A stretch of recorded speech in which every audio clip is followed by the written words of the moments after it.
Hello, and welcome to this series, How to Reference in the Harvard System.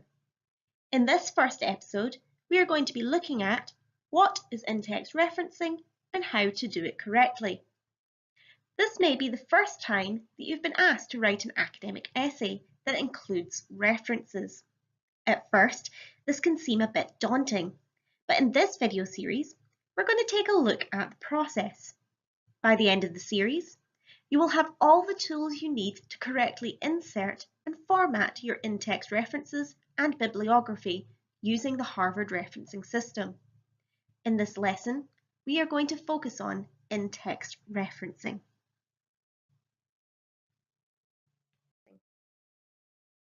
So in this lesson, we will explore what is in-text referencing, why is it important, how do we insert the reference into the text, and how do we format it correctly. If this is the first time watching the video and you have never referenced in-text before, I encourage you to watch the whole video series.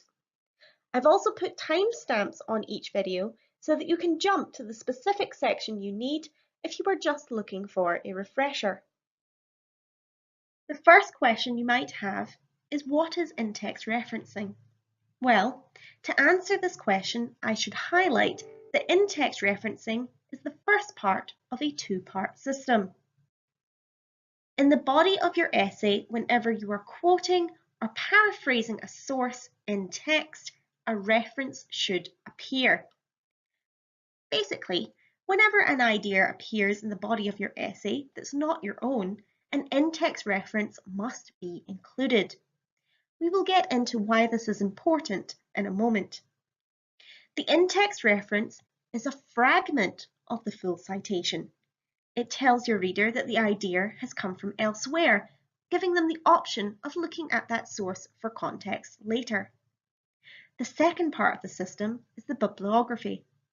This is where the full citation appears, which helps the reader find the original source. We'll explore this in a different video. Today, we're just going to focus on this fragment. So what does it look like in situ? I have written this short paragraph about the importance of studying music history. Within the paragraph, we have a sentence that contains a direct quote and a sentence that paraphrases a quote. The direct quote appears obvious since it is encased in quotation marks. But what about the paraphrase?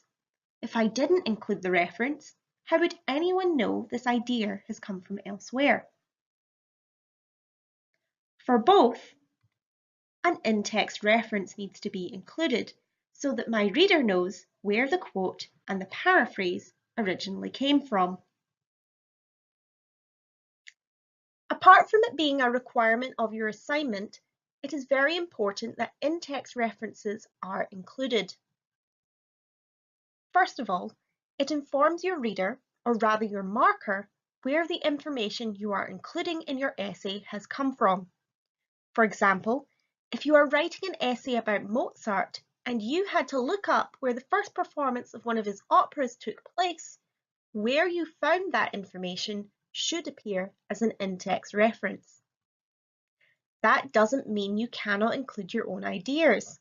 In fact, if you have been reading academic articles or books on a subject and discover two authors do not agree, or that their ideas have inspired you to look at the music in a new or a different way, this can make the argument of your essay much more convincing. Including references makes your work much more credible, since it proves you have carried out your own research and considered the thoughts and ideas of others.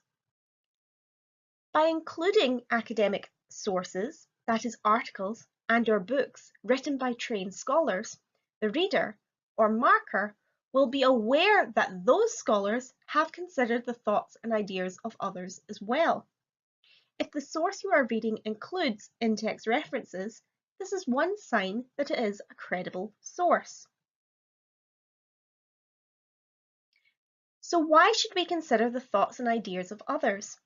Well, it ensures the quality of work and demonstrates critical engagement. Take a gossip magazine, for example. The articles are usually fun and informative, but they are not credible, and none of us are likely to cite these magazines in our essays. But what about a newspaper article, or articles that we find on the internet? It might be a little bit harder to judge their credibility, but really think about these sources. Where did the information come from? Is it accurate? How do we know it is? Academic articles, particularly those written in the last 10 years, are carefully peer-reviewed and include detailed references for the evidence presented. This is why it's important to use academic sources instead of unreliable internet sites. A big reason to include in-text references is so that we do not plagiarize. Ignorance is not an excuse. So even if you have unintentionally forgot to reference in text, this is still plagiarism and will incur a penalty. Remember, all written work is checked using plagiarism software. Now we know why in-text referencing is important, but how do we do it? Let's go back to our paragraph and we will start with our first quote. This is a direct quote from a source, so after the quote, I have to include an in-text reference so that I am not plagiarizing. But wait a minute, it's just a year. Why is this? Well, it actually comes from an Oxford University Press blog post. Since it is an internet-based source, there are no page numbers. But there is an author and there is a date. These are key pieces of information I need for the in-text reference. If we go back to the paragraph, you can see that I mentioned the author in the sentence that contains the quote. That means I don't need to include it again in the in-text reference. And since there is no page number, the only thing that I need is the year. Now, if I was a reader and I wanted to read the blog for myself, I would need a lot more information to find it. That is where the bibliography comes in. The name of the author and the year are like a code in the body of the text to help the reader find the real information in the bibliography at the end of the essay. Now, what about the second reference? It contains a lot more information, but what does it all mean? This source is from an academic article.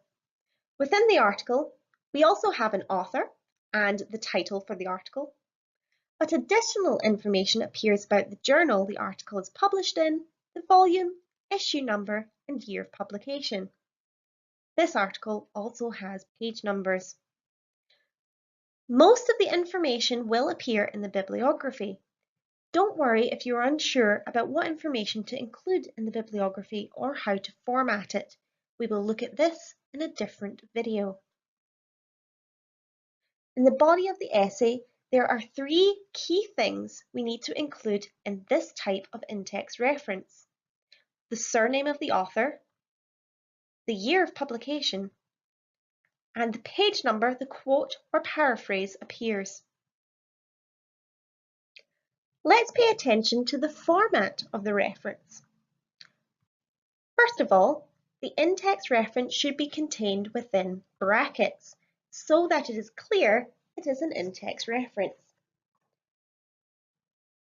A comma should appear after the surname, breaking it up from the year. Similarly, a colon should appear after the year, and the sentence punctuation should come after the in-text reference. Now the reference looks neat and doesn't take up too much precious word count. If the quote or paraphrase goes across 2 pages or more, simply add a dash and the additional page number. Reminder, the punctuation comes after the reference so that the reader knows which sentence the reference belongs to. All clear? This is why the in-text references appear the way they do in text. If you cannot identify the author, as is the case with many internet sources, simply miss out the surname, but make sure to include the year and, if possible, the page number. If you know the author but cannot identify the year, simply put the author's surname and ND to indicate no date. That being said, try to use sources where an author and year appear at the very least. If this information is missing, question the credibility of the source. Thank you for watching this video, and remember, a lot of advice and guidance on the Harvard referencing system can be found on Moodle. In the next video, I will show you how references should appear in the bibliography.